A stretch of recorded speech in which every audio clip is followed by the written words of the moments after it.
नमस्कार, मी Priyanka. I Love Nagar News मध्ये तुम्हा सगळ्यांचं स्वागत. राज्यात अन्न आणि औषध प्रशासन विभागाचे आयुक्त म्हणून IAS अधिकारी तुकाराम मुंढे यांनी पदभार स्वीकारताच राज्यात जे नियमबाह्य व्यवसाय करत होते आणि जे अन्नामध्ये भेसळ करत होते अशा सगळ्यांचेच धाबे दणाणलेले आहेत. या नियमबाह्य व्यवसाय करणाऱ्यांवर आणि अन्नामध्ये भेसळ करणाऱ्यांवर कारवाई करण्याचे आदेश देखील तुकाराम मुंढे यांनी दिलेले आहे आणि त्यामुळेच राज्यामध्ये धडक कारवायांचं सत्र सध्या पाहायला मिळते. चला तर मग अहिल्यानगर मधील व्यावसायिकांवर या सगळ्या कारवायांचा परिणाम नेमका कसा झालेला आहे ते जाणून घेऊयात. आपल्यासोबत एक ताक आणि लस्सीचे विक्रेते आहे, आपण त्यांची प्रतिक्रिया जाणून घेऊयात. सर नमस्कार. काय सांगाल, सध्या कच्च्या मालाचा तुटवडा तुम्हाला जाणवतोय का तुमच्या या व्यवसायात? हो, व्यवसायाला तर लय जाणवतोय. आणि जे आपलं ओरिजिनल माल असून बी गिरायकाची एकदम कमतरता दाखवते. गिरायक नाहीये सध्याच्याला. लस्सी ओरिजिनल माल असून बी गिरायक नाहीये सध्याच्याला. कशामुळे हे होतंय काय वाटतंय? हे आता जे भेसळ युक्त दाखवलेलं आहे त्याच्यामुळे सगळं हे झालेलं आहे. आता तुकाराम मुंढे हे आयुक्त झालेले आहेत अन्न आणि औषध प्रशासन विभागाचे आणि त्यांच्या राज्यात सगळीकडे कारवाया सुरू आहेत, तर याच्यामुळे व्यवसायावर परिणाम झालाय. हो, भरपूर व्यवसायावर परिणाम झालेला आहे ना. आता तुम्ही म्हणताय की तुमचा माल ओरिजिनल आहे. ओरिजिनल एकदम ओरिजिनल आहे. दह्यापासून बनवलेलं लस्सी ताक हे सगळं ओरिजिनल मटेरियल आहे.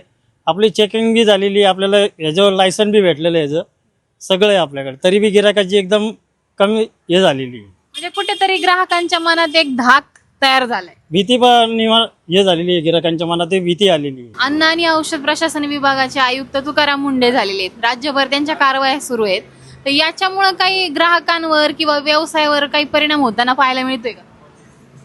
आम्हाला जे ट्रॅडिशनल गिराईक आहे तेवढं तेच चालू आहे आम्हाला. व्यवसायावर परिणाम नाही. व्यवसायावर असा परिणाम नाही. आमचं जे परंपरागत गिराईक आहे तेवढं ते रेग्युलर गिराईक आहे तेवढं चालू आहे. आम्हाला काही अडचण आलेली नाहीये. आम्ही जे गाईचं दूध वगैरे आपण घेतो ते पांढरापूळ मधून घेतो, उत्कृष्ट क्वालिटीचं दूध घेतो आणि तिकडे बी आम्हाला काही अडचण आलेली नाहीये. जेवढं दूध लागन आम्हाला तेवढं दूध पुरतोय.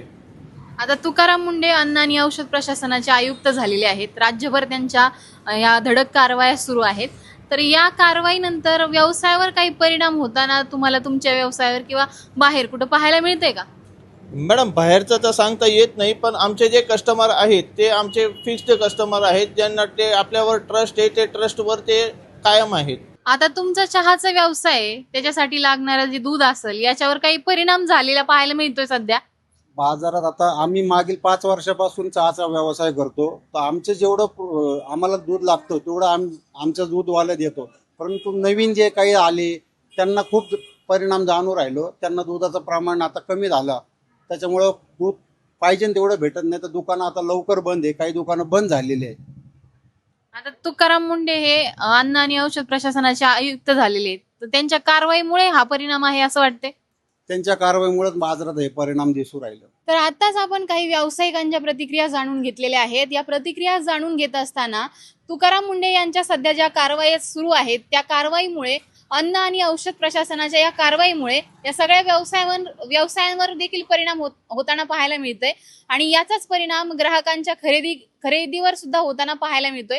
त्यामुळे आगामी काळात या कारवायांनंतर नेमकं काय चित्र स्पष्ट होणार हे पाहणं औत्सुक्याचं ठरणार आहे. कॅमेरामन प्रेम गांगुली सोबत मी Priyanka, I Love Nagar News, Ahilyanagar.